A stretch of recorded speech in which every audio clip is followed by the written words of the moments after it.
주보보고 좀 생뚱맞았죠. 우리 주일마다 출애굽기 하고 있습니다. 그런데 오늘 본문이 뭐죠? 요한복음이에요. 아니 왜 출애굽기 하다가 생뚱맞게 요한복음으로 넘어갔을까요? 네, 출애굽기에서 요한복음은 좀 생뚱맞습니다. 그런데 지난주까지 우리가 뭘 했습니까? 만나 이야기했어요.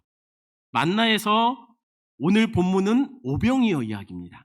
만나에서 오병이어는 전혀 생뚱맞지 않아요. 왜냐하면 만나와 오병이어가 둘 다 무슨 이야기입니까? 먹고 살자는 이야기예요. 뭘 먹고 삽니까? 그냥 먹고 사는 거 아니에요. 떡이 아니라 진짜 생명의 양식을 먹고 살자는 이야기예요. 그럼 오병이어 이야기는 어떤 양식을 먹고 살자는 이야기일까요? 오병이어에 대해서 여러분 너무 많이 들었고 너무 잘 알고 계실 거예요. 설교로만 아마 수백 번 들었을 겁니다. 그래서 간단히 말하면 이런 내용이에요. 아무것도 없는 빈들에요. 예수님을 따라서 5천 명의 사람이 따라 나왔습니다. 장정만 5천이에요. 그러니 여자, 어린아이 그리고 노인까지 합치면 대략 2만 명 정도가 예수님을 따라 빈들로 나온 겁니다. 그런데 문제가 생겨요. 어떤 문제냐면 저녁이 다 돼서 밥때가 지나가는데 먹을 양식이 없는 거예요. 너무 대책 없이 나온 거죠. 졸지에 다들 굶게 생겼습니다. 그런데 그때 놀라운 일이 벌어져요. 작은 꼬마가 도시락으로 물고기 2마리와 보리떡 5개를 갖고 온 겁니다. 그게 예수님 손에 전달된 겁니다. 그러자 이 꼬마의 손에 있었던 물고기 2마리와 보리떡 5개가 손 위에서, 그 아이의 손 위에서는 물고기 2마리와 보리떡 5개였는데 예수님 손에 들려지자 뭐가 됩니까? 2만 명이 먹고도 배불리 먹고도 12광줄이나 남는 놀라운 역사의 씨앗이 돼요. 그러니 이게 우리에게 뭘 말해주는 걸까요? 도대체 이 사건이 우리에게 무슨 교훈을 주는 걸까요? 여러분이 가진 게 뭡니까? 여러분 갖고 있는 것이 초라합니까? 그것이 누군가에게 내놓기도 부끄러울 정도로 마치 물고기 2마리와 보리떡 5개 같이 하찮게 여겨지는 겁니까? 하지만 여러분 손에서는 그게 그렇다 할지라도 우리 주님 손에 올려지면 다릅니다. 작은 헌신이지만 드리십시오. 그러면 예수님은 그것을 통해서 놀라운 일을 행하실 겁니다. 그것이 물질입니까? 드려보세요. 하나님은 그것을 1000배로 10,000배로 갚아주실 겁니다.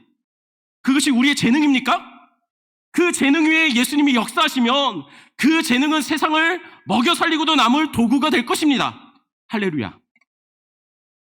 이렇게 설교하면 안 됩니다. 오병이어 설교는 이 설교가 아니에요. 오병이어가 본문이 말하고자 하는 내용은 오히려 이 정반대예요. 많은 분들이 오병이어 설교, 이 사건을 가지고 방금 제가 했던 대로 설교를 해요. 작은 거지만, 부끄러운 거지만 내놓으면 주님께서 그것을 통해서 1000배로 10,000배로 갚아주신다, 불려주신다, 굉장한 역사가 일어난다. 모든 설교의 대부분의 초점이 뭡니까? 그 아이의 헌신과 그 아이가 드렸던 오병이어의 얘기를 해요. 근데 아이가 정말 그걸 드렸더니 1000배로 10,000배로 불려주셨나요? 그 아이 굶을 뻔했어요. 뜯어서 나서 음식 나눠줬지만 자기 거 먹었어요. 자기 정량만큼 먹었다는 거예요. 오늘 본문은 작은 것을 드렸더니 예수님이 1000배로 10,000배로 축복해 주셨다, 그런 내용이 아닙니다. 오히려 예수님은요, 작은 도시락으로 2만 명을 먹인 그 오병이어에 집중하는 사람들, 작은 물고기 2마리와 보리떡 5개를 갖고 2만 명이 먹고도 남자 사람들이 와! 저 사람을 우리가 왕으로 삼자 했어요. 그때 예수님은 그렇게 그 먹을 것에 집중하고 있는 사람들을 꾸짖고 그 사람들을 떠나버려요. 오히려 예수님은 그것을 경고하십니다. 이 먹을 것에 집중하지 마라. 이 오병이어에 집중하지 말라는 거예요.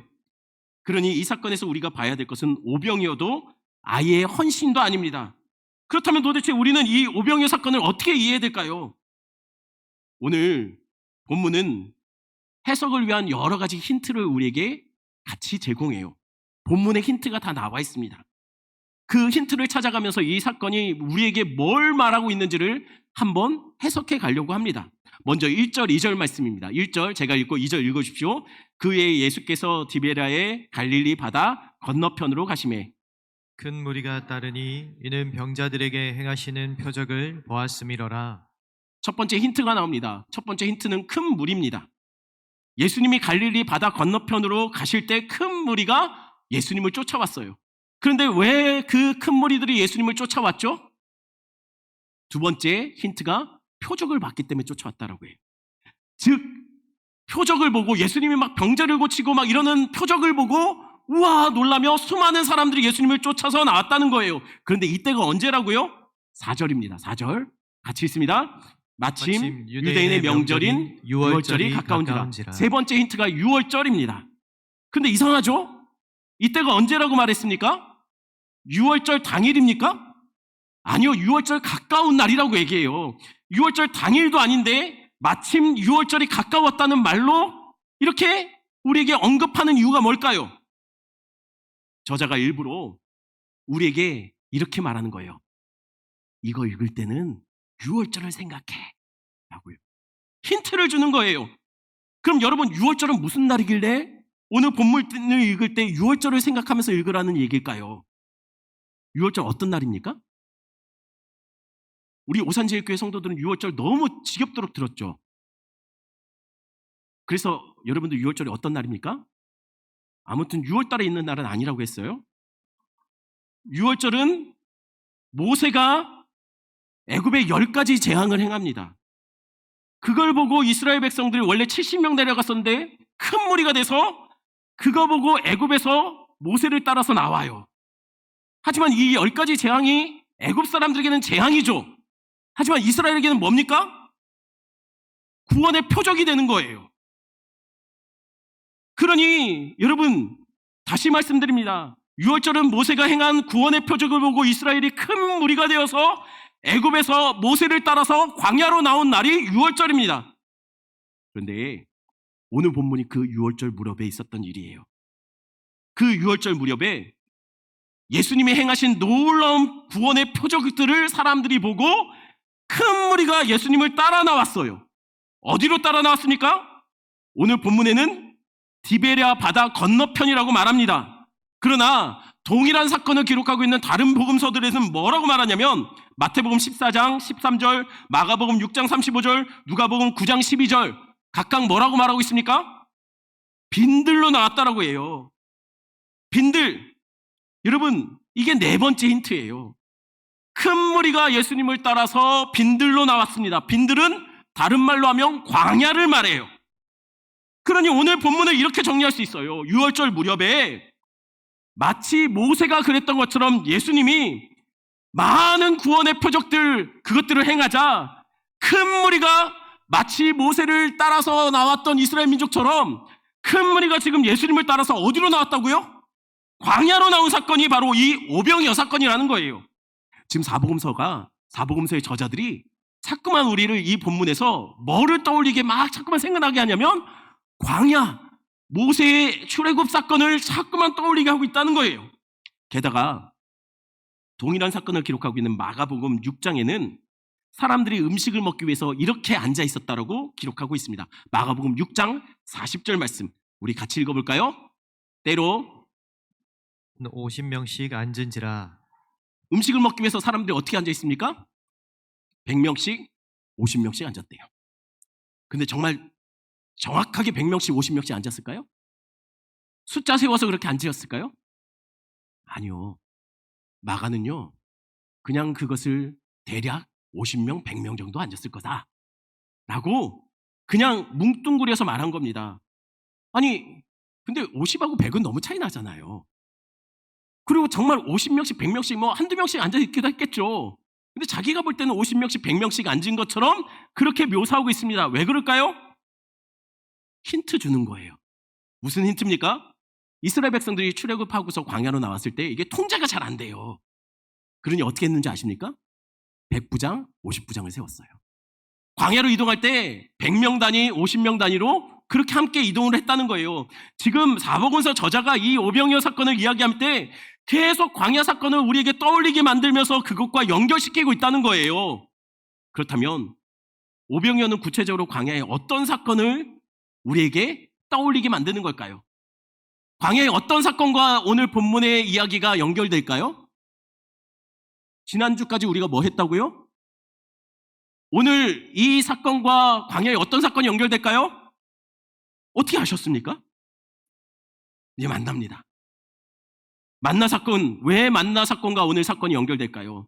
광야에서 모세가 먹을 것이 없어서 원망하는 이스라엘 백성들에게 뭘 줬나요? 하나님만이 주실 수 있는 양식, 하늘의 양식을 줬어요. 오늘 본문에서는 광야에서 동일하게 먹을 것이 없어서 투덜대고 있는 백성들에게 예수님이 뭘 주셨죠? 오병이어를 주셨습니까? 아니요. 예수님만이 주실 수 있는 걸 주신 거예요. 아니, 오병이어 주셨잖아요. 아니라니까요. 오병이어를 먹었지만 그것은 하나의 상징이었다는 거예요. 그러니 아이의 헌신이나 오병이어에 초점을 맞추면 안 됩니다. 양식을 준 건 누굽니까? 아이입니까? 아니요. 예수님이 주신 거예요. 예수님은 그것을 알리고자 빌립에게 이렇게 물으셨죠. 5절입니다. 5절. 5절 같이 있습니다. 예수께서 눈을 들어 큰 무리가 자기에게 오는 것을 보시고 빌립에게 이르시되 우리가 어디서 떡을 사서 이 사람들을 먹이겠느냐 하시니, 예수님이 큰 무리를 보시고 빌립에게 이렇게 묻습니다. 빌립아, 우리가 어디서 떡을 사서 이 많은 사람들을 먹을 수 있을까? 예수님의 질문은 뭡니까? 어디서 떡을 먹겠느냐. 어디서로 물으셨어요. 이렇게 물으신 이유는 6절에 나옵니다. 6절 같이 있습니다. 이렇게 말씀하심은 심히 어떻게 하실지를 아시고 빌립을 시험하고자 하심이라. 왜 어디서로 물었죠? 어떻게 하실지는 우리 주님이 이미 알고 있어요. 기억하셔야 됩니다. 우리 삶의 대부분의 문제들은 그 어떻게 해야 되는지의 답은 예수님이 알고 계세요. 그러니 빌립은 이 문제를 어떻게 할지를 고민할 필요는 없습니다. 그건 주님이 알아서 하실 거예요. 빌립이 해야 될 고민은요, 어떻게가 아니라 어디서입니다. 어디에 이 문제의 답이 나오는지 그걸 고민해야 돼요. 이건 우리의 고백이기도 마찬가지입니다. 우리는 기도할 때마다 어떻게를 고민하죠. 하지만 어떻게가 아니라 어디서 답이 있는지, 그게 우리가 먼저 찾아야 될 답이라는 거예요. 근데 빌립은 예수님께 질문을 이렇게 답합니다. 예수님의 질문에 이렇게 답해요. 주님, 사람들에게 조금씩만 나눠줘도요, 빵값이 200데나리온은 들 겁니다. 근데 돈이 있으면 뭐합니까? 여기 광야예요. 어디서 떡을 얻습니까? 예수님은 어디서를 물었는데 빌립은 자꾸만 이 문제를 어떻게 해서 해결할지를 지금 그 어떻게에 대한 답을 구하고 있는 거예요. 기억하셔야 합니다. 신앙이란 떡의 문제를 어떻게 해결할지에 대한 답을 우리에게 주지 않아요. 신앙은 우리의 도움이 어디서 오는지를 알려주는 것이 신앙이에요. 우리 인생에도 종종 이런 비슷한 상황이 벌어지죠. 갑자기 건강이 무너질 때가 있어요. 잘 크고 있는 줄 알았는데 아이가 알고 봤더니 어긋나 있어요. 가정이 깨어지고 직장에 문제가 생기고 경제적인 어려움이 우리에게 찾아오기도 합니다. 우리도 인생의 광야에 던져지게 될 때가 있다는 거예요. 그때 우리가 생각해야 될 것은 하나님 이거 어떻게 합니까? 이거 어떻게 합니까?가 아니라 우리는 어디에 답이 있습니까?를 먼저 생각해야 된다는 거예요. 왜요? 광야는 어떻게에 대한 답이 없는 곳이에요. 대책이 없는 것이 광야입니다. 어떻게에 대한 답이 안 나오는 것이 광야입니다. 그래서 광야는 어디서를 질문해야 돼요. 재현아, 내가 어디서 떡을 구할 수 있겠니? 재현아, 내 도움이 어디서 올까? 재현아, 너의 피할 곳이 어디 있느니? 기억하십시오. 어떻게 할지는 이미 우리 주님이 알고 계세요. 그러니 우리가 내놓아야 될 답은 이겁니다. 주님, 나의 도움은 오직 천지를 지으신 여호와께로부터 옵니다. 나의 구원이 오직 주님으로부터 말미암아 옵니다. 이 고백이 되어야 한다는 거예요. 이것이 신앙이에요. 답은 우리에게 없습니다. 주님이 언제나 답이 되세요. 그래서 예수님은 빌립에게 이렇게 묻는 거죠. 우리가 어디서 떡을 사서 이 많은 사람에게 먹이겠느냐? 답은 주님에게서입니다. 그런데 그때 이 질문에 안드레가 이렇게 답해요. 한 아이를 데려옵니다. 그리고 그 아이의 손에 들린 물고기 2마리와 보리떡 5개를 가지고 예수님께 이렇게 물어요. 9절입니다.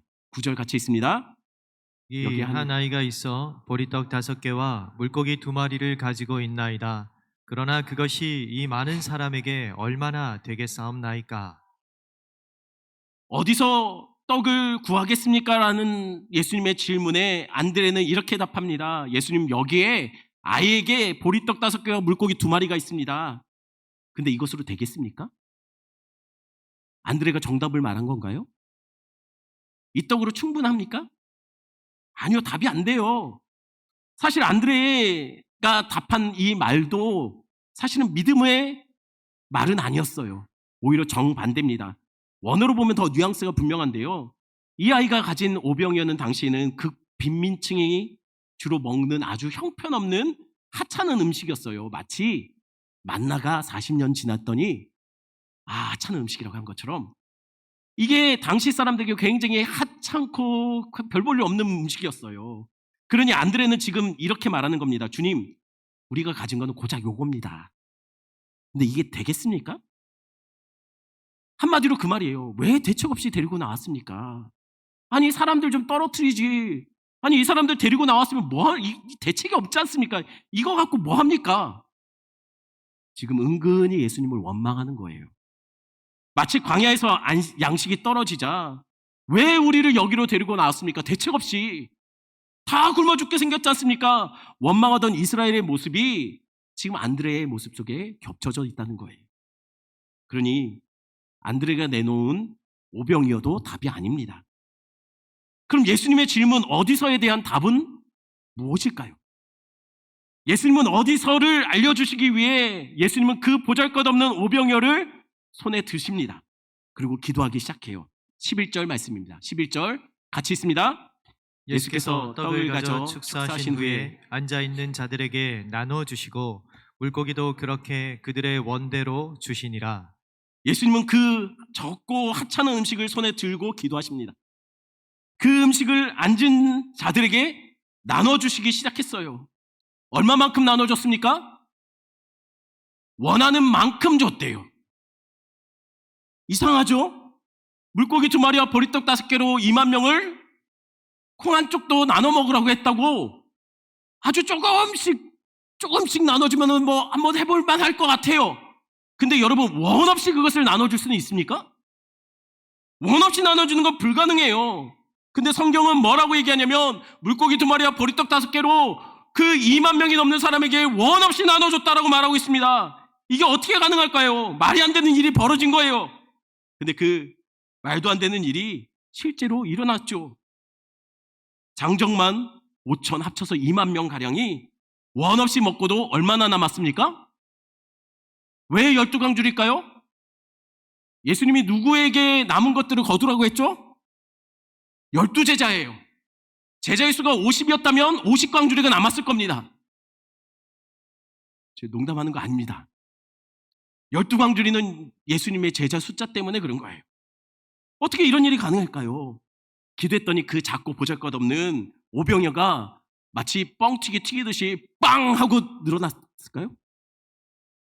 아니에요. 성경에 보면 이렇게 말해요.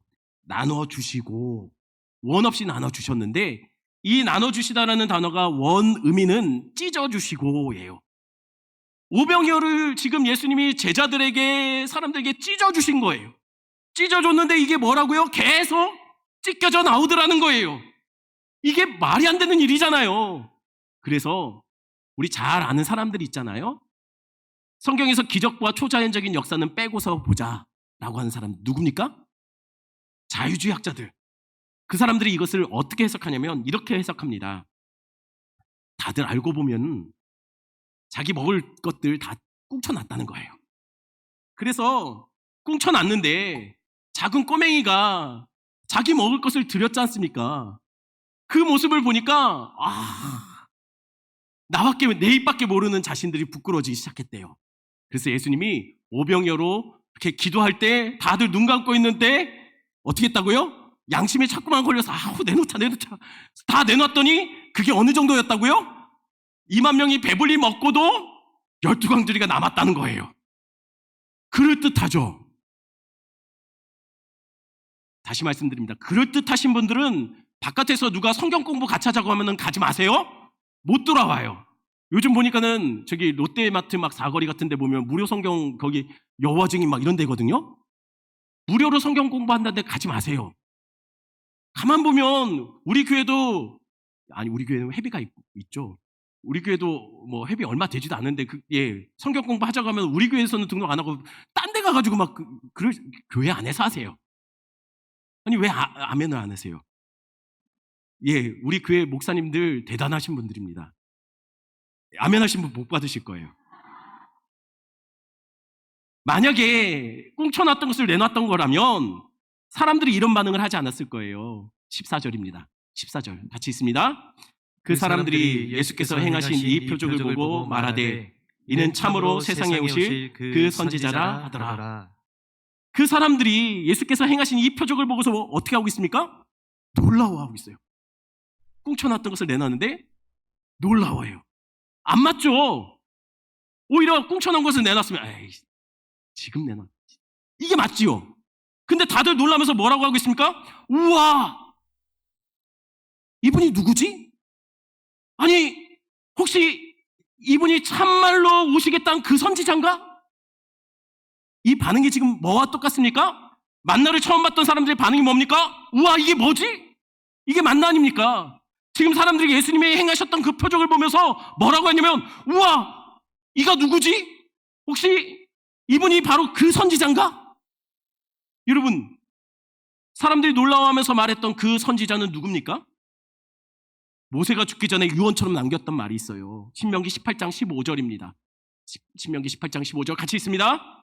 내 하나님 여호와께서 너희 가운데 내 형제 중에서 너를 위하여 나와 같은 선지자 하늘을 일으키리니 너희는 그의 말을 들을지니라. 모세가 죽기 전에요 이스라엘 백성들에게 이렇게 말을 합니다.